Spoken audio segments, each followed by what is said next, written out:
When I was 16, I went to visit my grandpa's birthplace. He was born in a rural area in a southern U.S. state. He had passed away the year before, and my parents and younger brother agreed that we wanted to camp out there for a few days as a way to honor him and feel closer to him. He always talked about how much he missed the scenery and how he really longed to go back to simple living instead of being stuck in the city. We were only camping for 2 nights, then we were driving back home. So when we arrived, we had parked our car and set up our camp near the car. It was just us in the area from what I could see, and it really was so peaceful. That first evening, my little brother and I had asked our parents if me and him could explore. My little brother was 14. There was a trail that led to a stream, and my granddad often told us about it. My parents refused to let us go alone, and my brother started to complain about that. I told him to stop being a brat because I actually understood why our parents didn't want to split up. However, my dad had said as long as my mom went with us, he would be fine staying at the camp on his own.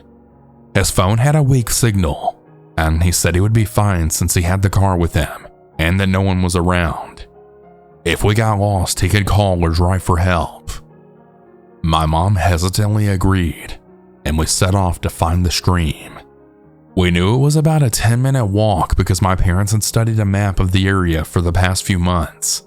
And like I said, my grandpa had talked about this place regularly when he was still with us. We got to the stream with no issues, and my mom snapped a photo of my brother and I. My grandpa was her father, so she was pretty emotional seeing this place that had really once been so special to him. I think my brother had felt bad because he patted her on the back and he said that he was glad we came. We didn't stay too long because we didn't want to leave my dad on his own, and we didn't want him worrying about us either or thinking that we needed help in leaving.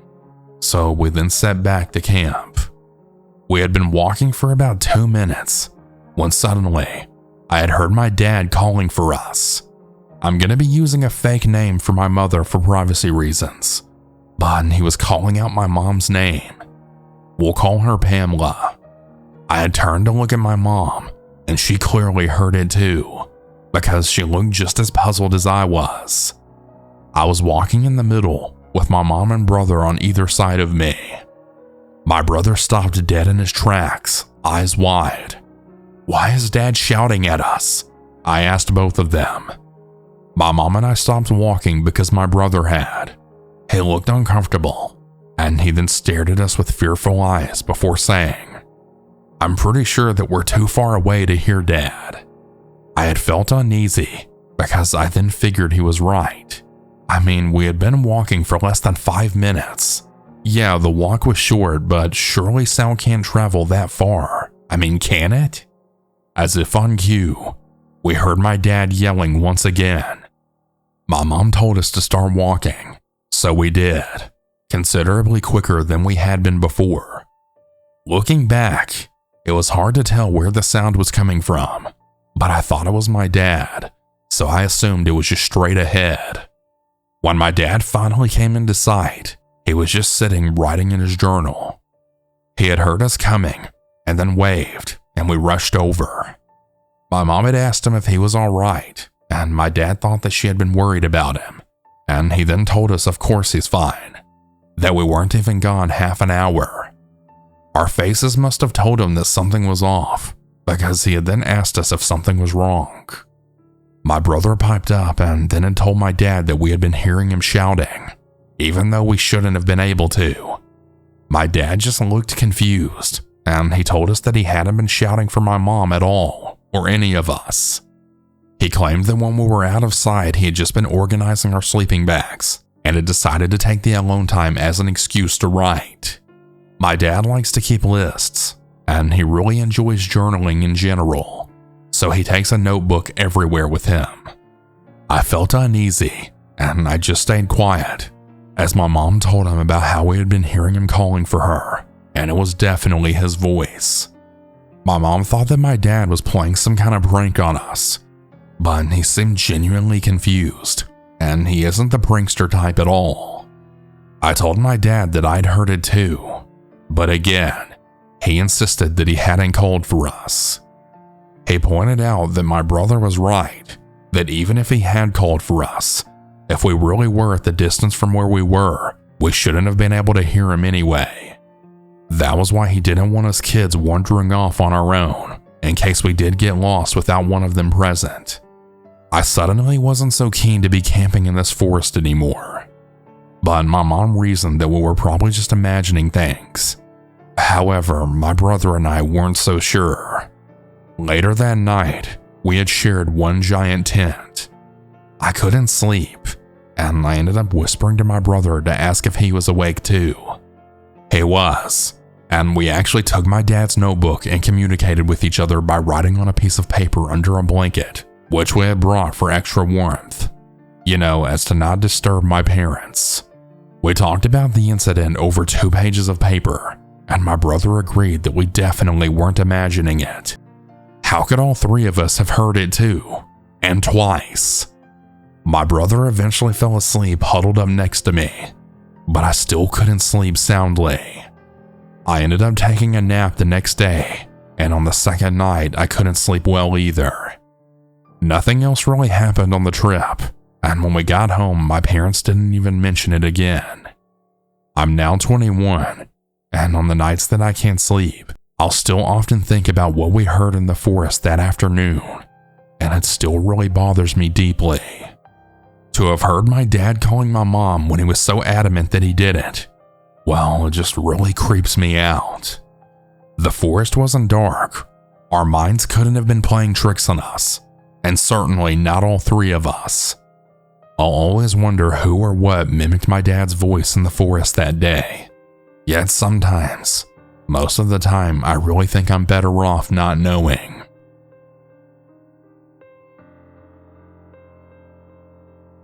I've started walking in the mornings over the past few years. I've lost over 200 pounds and I'm just trying to tone things up now.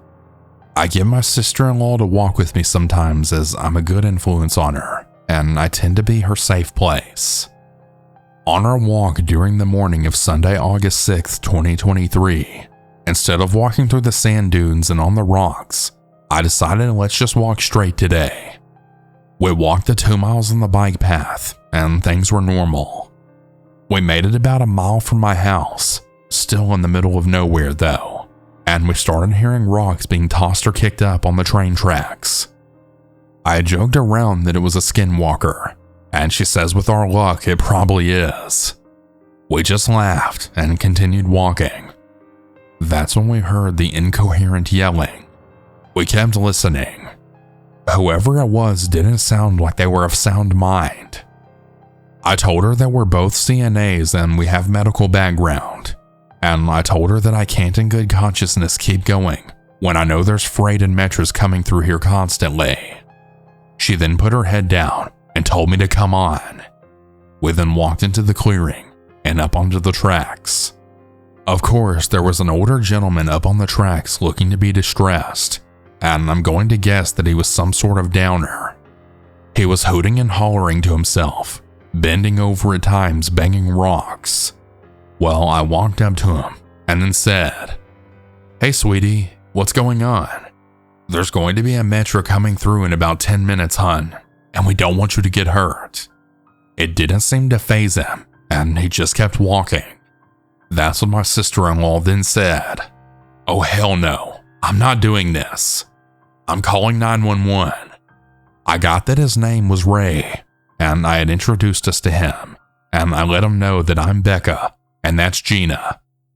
Gina was on the phone relaying the information to dispatch, and I then called non-emergency for the village we were in, thinking it may be quicker. That's when we then heard the sounds of the train horns. Ray's doing his thing in his own little world, and I'm watching and relaying the stuff, when the dispatcher then asks if that's a train. I can't really remember what I had said, but I knew the metro was flying down the tracks. Then in the next minute, we were flying through the air, shoving Ray off the tracks. The poor guy was so startled, asking what the hell we were doing. I kinda yelled, telling Ray that he almost got hit by the metro.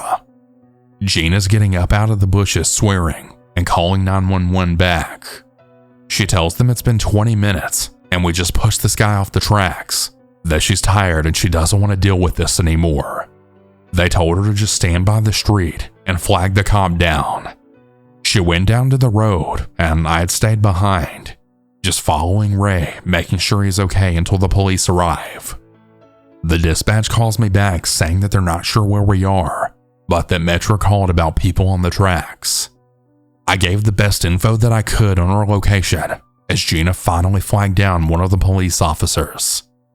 I was trying to convince Mr. Ray to maybe get on the opposite side of the tracks or let me walk him somewhere. I don't think he was comprehending what was happening, to be honest, and to my horror, the northbound Metro was now coming back. Ray had started walking kind of fast this time, but he definitely wasn't faster than the Metro. I had to run at the poor man again and then tackle him out of the way again. The police and Gina were now walking back up to us and had seen the entire thing. The train was so close that it sucked my hair back. Ray's black and red flannel shirt was sucked halfway off his body and his red shirt tore. His face was black and blue. Ray then looked up at me, then saying, "What the hell you doing, girl? I need a cigarette." I may have had 2 or 3 teardrops escape my eye as I just looked at him laughing.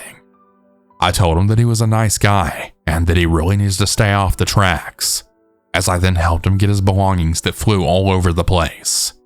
I also got him his cigarettes and helped him light one. The police took our names and numbers.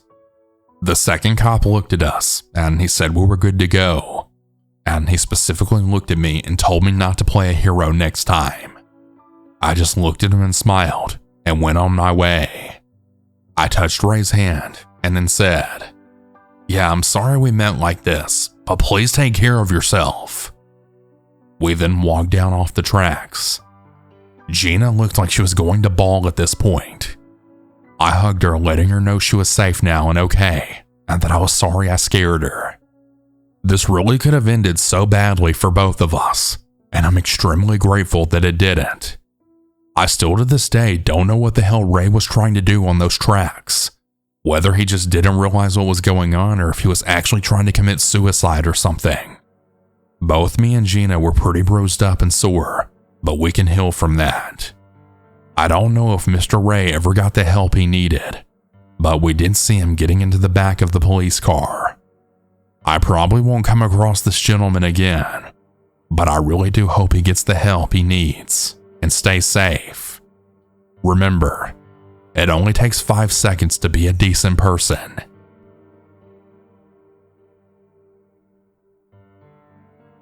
When I was about 7 or 8, my family had moved. My parents had found this great rental property about 45 minutes to about an hour from my school at the time. The rental was in a quiet neighborhood in the woods with a lake, which was just a 2-minute walk away. It was the perfect house for my family of 5. But if only we knew the true horrors that would occur in such a small amount of time after moving in. I think one of the first red flags that went off for me was that the part that we rented out was the main floor of the house. The basement that connected to our main entrance stairs was locked from the inside, and it was off limits. The only way someone could open our basement door was by going through the garage, which was also locked, and our landlord didn't want us going through there either. I remember my parents talking about how that was really strange of our landlord to do, but we just kind of brushed it off. Also, for reference, our landlord will be referred to as Derek. But other than the blocked off parts of the rental, everything else was pretty normal for about 2 months. Slowly over time, I could tell that my mom was becoming more anxious. She seemed to become more jumpy and more alert. I remember random conversations that my mom would whisper about to my dad. I don't really remember exactly what was said, but I do remember that it had something to do with my mom hearing weird things at night. Almost like someone was walking around while everyone else was sleeping. After hearing that, I became a little paranoid, and I began to put things in front of my door at night so that I could hear if someone came in. My mom had mentioned this to Derek, and he had just brushed it off as my mom being paranoid because of our recent move. But I'm not sure that my mom was totally convinced. After my mom had talked to Derek, she had heard no more sounds at night for about a month. I remember the next time something scary happened like it was yesterday. My siblings and I shared a room, and we collectively put on our pajamas to get ready for bed. It was a Friday, so we had been a little up later than normal. I'd crawled into my bed, and I turned on my nightlight that sat on my bedside table. My sister and I had the same nightlight. It was a little ladybug nightlight that sat on a charger, which looked like a leaf. This will be an important detail here in a minute. I was almost completely asleep when I shot up in my bed. When I turned to put on my glasses, I had realized my siblings were awoken too. We had heard my mother scream, and there was the sound of commotion coming from the end of the hallway that connects to the bedrooms to the living rooms. I then ran to the door and slowly opened it. I looked in the direction of all the noise, and I saw my mom running down the stairs towards our main entrance yelling to someone. My siblings and I ran to her side to see who it was. My father was running down the driveway like a madman. He stopped at the end of our driveway and then ran back to us asking for a flashlight. My sister ran to our room grabbing our ladybug nightlight, which was also a flashlight. My dad then took it from her and then ran back down the driveway and now even farther into the darkness. We had sat on our porch stairs for about 2 minutes until we then saw my dad walking back to our house. In those 2 minutes, my mom had told us that her and my dad were talking in their room when they had heard noises that sounded like someone was walking through the house. My dad had quietly gotten up, turned off their bedroom light, and then walked out trying to finally see what was making those weird noises.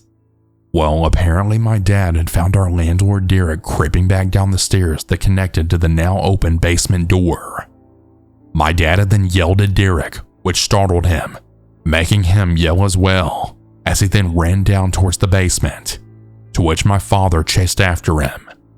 My mom then heard all of the commotion and then ran out of the room, and then saw through our window that my dad was chasing Derek, which caused her to yell. The police showed up 30 minutes later. We had all went back inside the house while my dad had stayed outside to explain everything that happened. My landlord had called them and he said that my dad was chasing him with a gun. The police saw right through his bullshit and they basically left Derek with a warning and they told him to leave our place. We had then watched Derek drive away and the police right after him. The rest of the night we were pretty shaken up, but we all fell asleep. You really think that we would have left after all that happened, but we didn't. About a month later, everything went back to normal. I remember my siblings and I all getting ready for the bus to get us and take us to school, but I wasn't feeling so good. So I had waved my siblings goodbye while sitting on the stairs to the main entrance. I began sitting there every day for about a week after the last incident, which now looking back on it was really weird because of what had happened. Every day I was getting worse and I felt so weak. I had missed about 3 or 4 days of school at this point. My siblings were just about to arrive home from school when my mom pointed out that the house had started to smell like propane. Quickly over the next hour, that strange propane smell became worse and worse.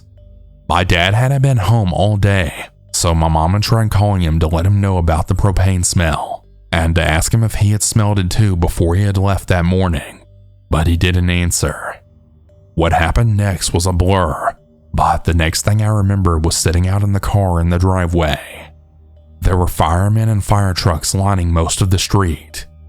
Basically what happened was that my mom had continued to look for the source of the propane smell, and she had begun to realize that it was coming from our basement. She called the fire department because she couldn't get in because of the lock Derek still kept on it.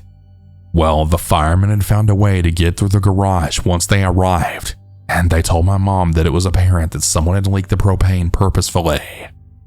Derek had been arrested once they had found him at his house in the town over. We very obviously eventually moved from that place, and somehow my mom had managed to get in contact with Derek's ex-wife. Apparently, he had a history of severe mental illness, which had led to her getting a restraining order against Derek for her and their children. There were many other weird things that we had also learned about Derek after moving out of that rental. I now take this as a life lesson to always do some sort of background check on any stranger in your life, especially your landlords. Be safe, everyone. You never know what can happen in a place you call home.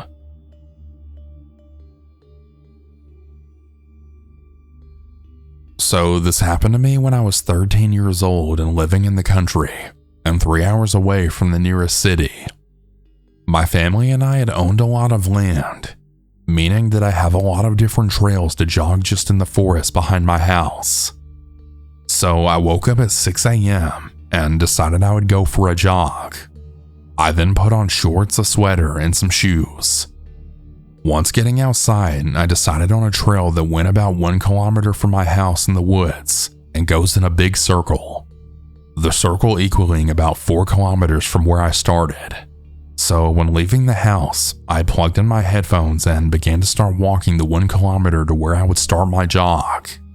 While walking to the start, I began to get this weird sensation as if I was being watched, but I just shook it off to me being paranoid as it was still dark out. While about 2 kilometers into my jog, I had started to feel that same feeling, but worse than ever at this point, and I then stopped and looked around. While looking behind me, my heart dropped, and I saw someone about 30 feet behind me.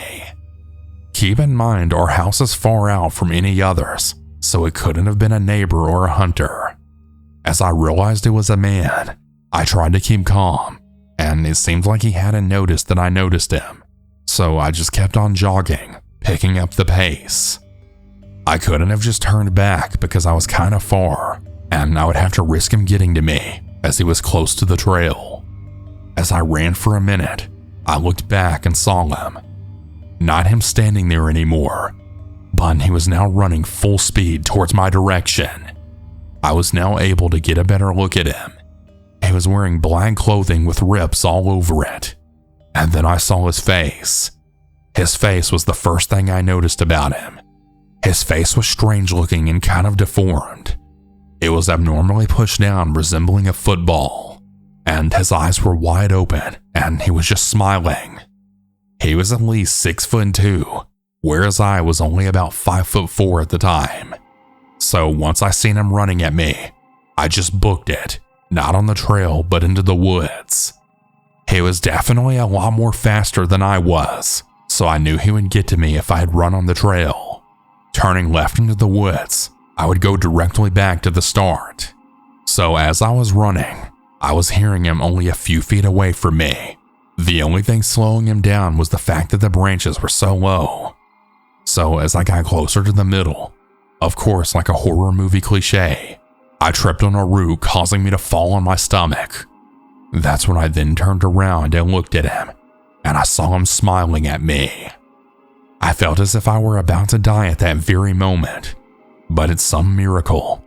I had a pocket knife in my back pocket.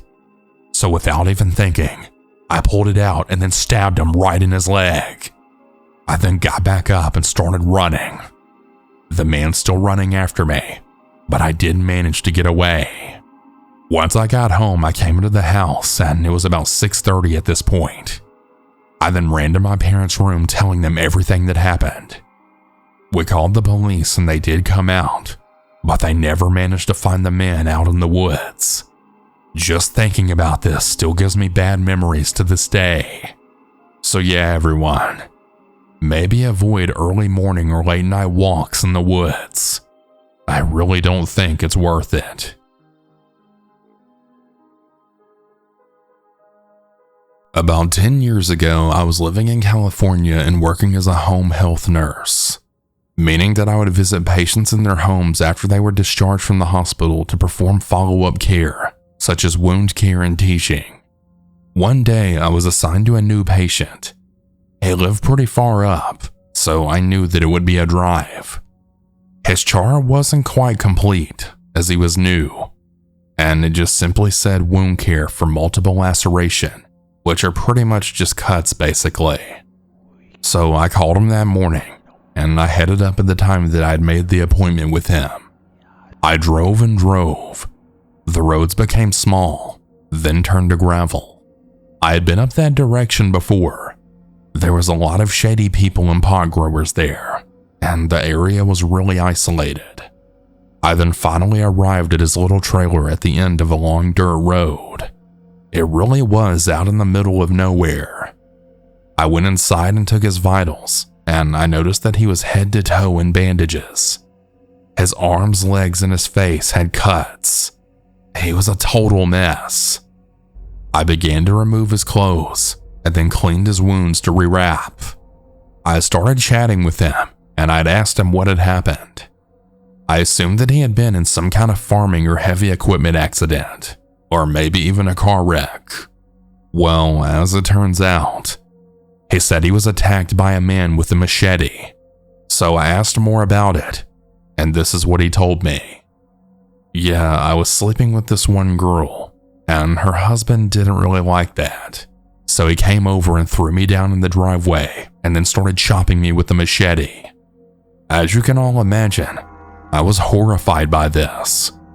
Then the man said, yeah, he pretty much only stopped when he thought I was dead. I was very nervous at this point. He said it happened right here at his house. I then asked, okay, so is the guy locked up? He left you for dead, you say? To which the guy replied back with, no, he was able to make bail. He's out. Right about then, I had heard a car pulling in, and I peeked out the window. A blonde girl was parked right behind me, blocking me in, and then began trotting towards the house. Is that the girl the fight was over? I said. Oh yeah, she's coming to check on me, he said. So at this point, I'm now thinking, okay, I'm miles back in the woods, and my car's blocked in. I'm with this assault victim and his lover. The angry husband's on the loose and could return at any moment to finish the job. In my mind, I'm picturing the husband following and pulling in right behind the girl. I could literally see the headlines now. Home health nurse and 2 others macheted to death in the mountains.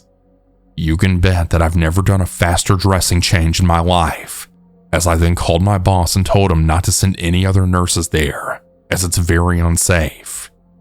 I did eventually leave there safely, thank God.